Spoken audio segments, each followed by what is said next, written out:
victory is mine! Family Guy is a staple of television that's been on the air for over 27 years, but in that time it's changed a lot. From the way it looks to the style of the writing. Oh no! Oh no! Oh yeah! So as an animator, I had an idea. What if I were to reanimate a modern scene from Family Guy as if it were from the first season? How close can I get to recreating that classic Family Guy feel? Now, I haven't actually watched Family Guy since I was a teenager, so I sat down and watched an episode that came out just last month called Lower G.I. Joe. And to be honest, it's not really my cup of tea. Let's go to the Gen Z judge who's always sad about stuff he just saw on social media. Do you even realize how much water it takes to grow a single almond? Wow. They even have Diddy's Pitbull. Just let me outside. I'll play in the yard. I won't look. I won't tell nobody nothing. We're making Diddy jokes. What is this? I don't like this. I don't like this. The show is a little more tonally obnoxious than I remember. And instead of finding the jokes funny, a lot of them just kind of made me uncomfortable. Enjoy the vicious comments on the post of an overweight girl who's clearly struggling. So AMC made me buy 2 seats for Wicked.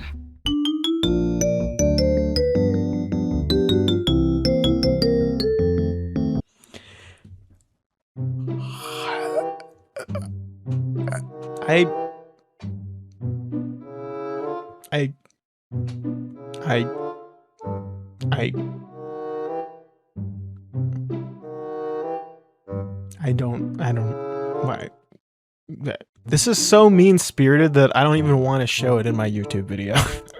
You know what I mean? This is cringe. This is horrible. To summarize the episode, Peter and his buddies go to get their first colonoscopies together. The doctor finds Peter's childhood G.I. Joe inside of his colon, and it turns out to be worth a lot of money, so the other guys feel like they're entitled to shares of the money for some reason, and that's kind of the main conflict. And as I'm watching this, I'm trying to decide what scene could work best in the season 1 style. What we found was this. Oh my God! My childhood G.I. Joe! That was inside his colon? It says it's worth $100,000. Okay, this G.I. Joe plot, I think that premise seems like something that might have been in season 1. So that's the scene I'm gonna adapt, but first, I actually need to refresh myself on the classic episodes. I bought some DVDs and binge watched the first season and some of the other early stuff just to see if I even still like it. And the answer is a resounding kind of. I actually do think it's really funny. It makes me laugh quite a bit, and the characters are very likable. But even the classic seasons are filled with moments that I just find kind of gross and unnecessary. And don't get me wrong, I'm a big fan of lowbrow humor. Trust me, you don't have to play a lot of Jackbox with me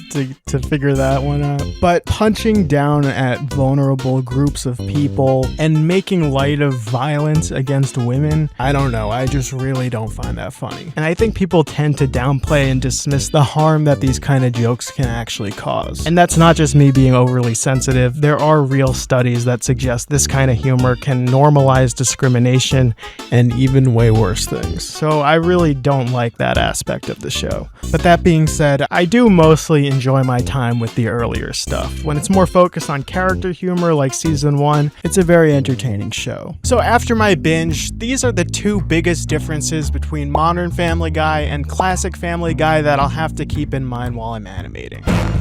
First is the art style. Season 1 has a late 90s, early 2000s feel to it that I find nostalgic. I mean, just look at the DVD menu. During that season, all the animation was drawn by hand with pencil on paper in South Korea. Basically, the Family Guy team in America would draw storyboards and create exposure sheets specifying the exact shots and timing of the animation. They would send that overseas to Korea, where those artists would actually draw all of the frames by hand. Once drawn, they would all be scanned into a computer where they would color it digitally using software like US Animation. Special thanks to Robert F. Hughes, a retakes director from the early seasons, who was nice enough to actually respond to my emails and provide some of that information I just went over. Now, modern Family Guy looks very digital, but surprisingly, it seems like at least some of it is still animated on paper. I was able to find some pencil frames as late as 2020, and that would make sense because a lot of shows even today are still animated on paper first. But I couldn't find a clear answer, so I actually reached out to the current showrunner, who I discovered is on Cameo somehow. Test, I'm so inept when it comes to the technical side of our show, so I don't know anything. I know at a certain point our frame ratio changed. That much I know. Either way, the show definitely has a much more digital and polished kind of style, and the colors are much less saturated.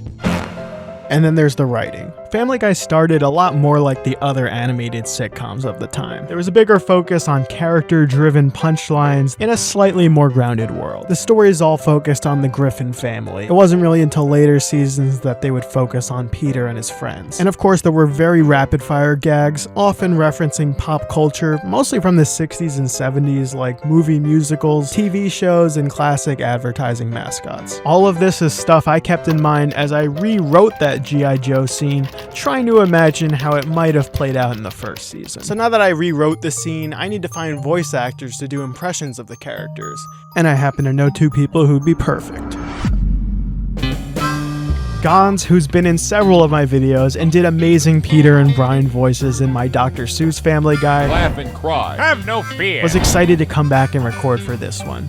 This time you'll also hear him do Stewie, a few incidental characters, and Dr. Hartman. I debated even including Dr. Hartman since he didn't debut until Season 2, but true Hart fans know he first appeared in Season 2 Episode 6, which had the production code 1ACX14, meaning technically it was part of the Season 1 production order, therefore making him canon to Season 1. And Daringashia, who you might remember did an awesome Lois impression, was happy to come back and record again too. I directed both of them to try and sound like the Season 1 versions of their respective characters, and they both gave really fun performances. I'll put both of their links in the description if you want to go show them some love. You'll get to hear them in a little bit, but first, let's use everything we learned about the show's animation and see how accurately I can actually animate this. Just like the real first season, I drew everything frame by frame. Now I am doing it digitally, but I've become pretty good at making digital animations that look traditional. I'm animating in Photoshop with a brush called Belgian Comics, and I found that if I add a little bit of a stroke effect, it makes it thicker and brings out some imperfections that remind me of the pencil line work from the real show. I leaned on a lot of screenshots from the real show, and I even traced over some screenshots for elements like rain here, or even character poses as a going off point. I even used real backgrounds from a hospital scene in Season 1, although I had to draw a few angles and locations that my script called for. But the most fun was stuff I got to reimagine myself, like what a G.I. Joe figure would have looked like in the first season. After a few days of animating, I did the final composite in the editing software Vegas Pro, and as the final step, I decided to run it all through a real VHS tape, which I've done before and really sells the look of something being old. And with that, it's finally finished. So without further ado, here's Lower G.I. Joe as if it were from Season 1.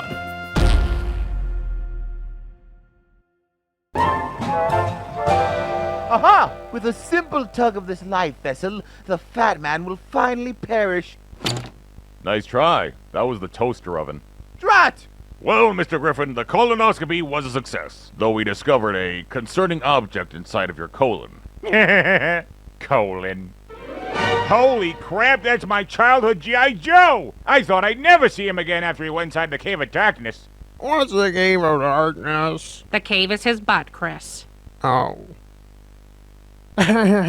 Excuse me, sir. I'm a toy collector, and what you have there is an extremely rare pink hat G.I. Joe defect. I'm prepared to offer you $5,000 for that toy. Oh my gosh, that's a lot of money, Peter. No, Lois, forget it.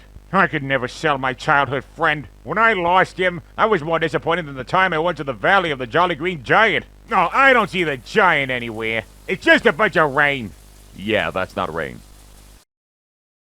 So there it is, guys. Let me know what you think. How close did I get? I'm pretty happy with the animation. I think the writing's good enough, but I think the voice actors nailed it. Big shout out to them. And if you enjoyed this video, don't forget to hit that subscribe button. It's a big help for the channel, and you'll get to see more videos like this one. I've now done this with both SpongeBob and Family Guy, so let me know what show you guys want me to Season 1-ify next. I've also been working on my own original animated short. It's a total passion project. I'm really excited about it, and I think that'll be the next next thing you see me upload here, so be on the lookout for that too. Overall, even though I have some mixed feelings about Family Guy, I'm pretty happy with how this project came out. A lot of you really wanted to see me try this, and I'm glad I did because it actually ended up being a lot of fun. I hope you had fun too, and maybe even learned something along the way. Thanks so much for watching. Remember to keep creativity alive, and I'll see you next time. Pizza Hut, poop much. Pizza Hut, poop much. It's crazy when you hear it, but just go ahead and cheer it, and you'll find it helps a touch. Pizza Hut, poop much. Pizza Hut.